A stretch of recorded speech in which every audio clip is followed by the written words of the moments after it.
I'm prompted to do this quick clip because presenting art properly is just as important as the artwork itself. I've seen paintings in online galleries that are tilted, keystoned or so poorly exposed that it really detracts from the artwork. Now, badly presented artwork can still sell, but it might take a lot longer, and then again it might not happen at all. My name is Rob Kennedy, and I'm going to show you how I photograph my own images on a budget and in limited space.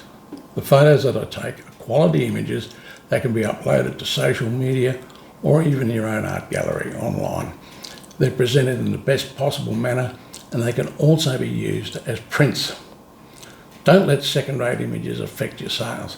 We're all struggling artists, and there's no point putting yourself at a severe disadvantage.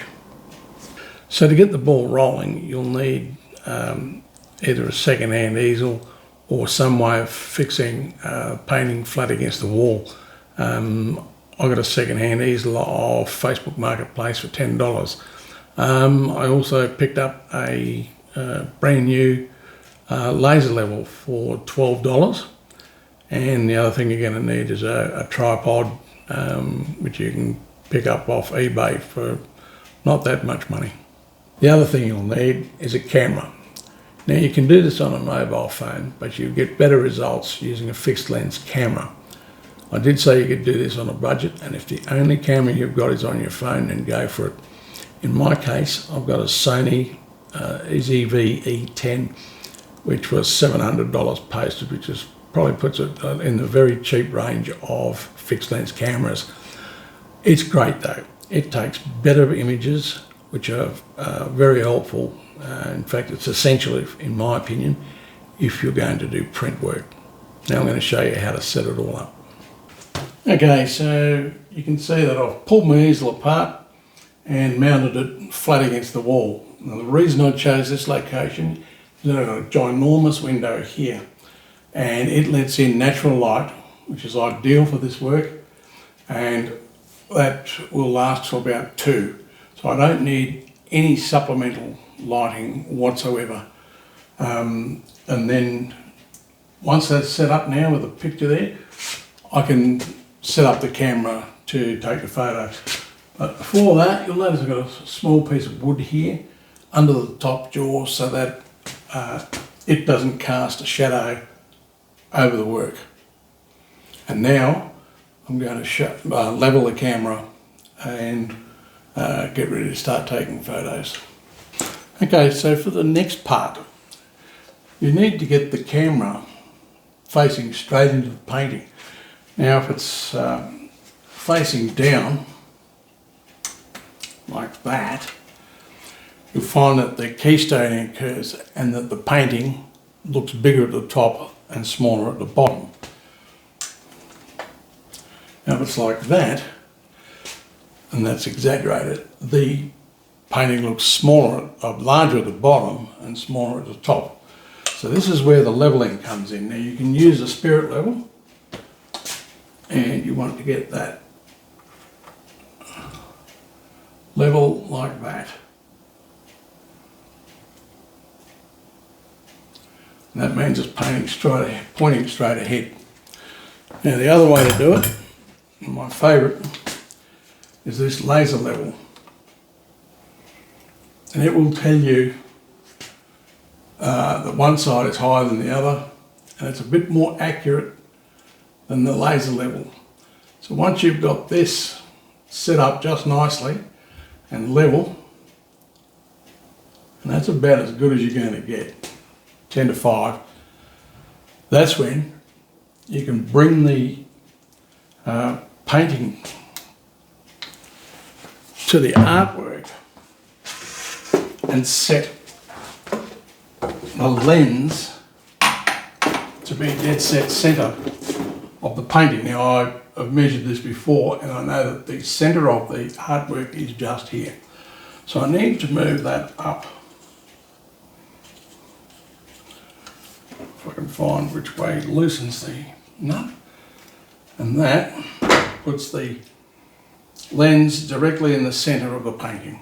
Now we can tighten that up. And now we can move the painting of the tripod and the camera over until the image fits well and truly inside the, you can see that overfills the image. So we just need to keep moving that back until we get it framed properly. The image is now central in the viewfinder of the camera. Now I'm taking footage of the camera with another camera, and you can see that that's a good fit, but it's slightly off center. So now we're going to fix, we've got our keystoning solved from top and bottom. Now we need to solve the keystoning from left to right, which means centering the camera right in the middle of the picture. Now that's easy, that's really easy. I'll show you how now. Okay, so now that we've got the horizontal keystoning sorted, now we can get the camera lined up right into the center of this. Now that is dead easy. With this laser,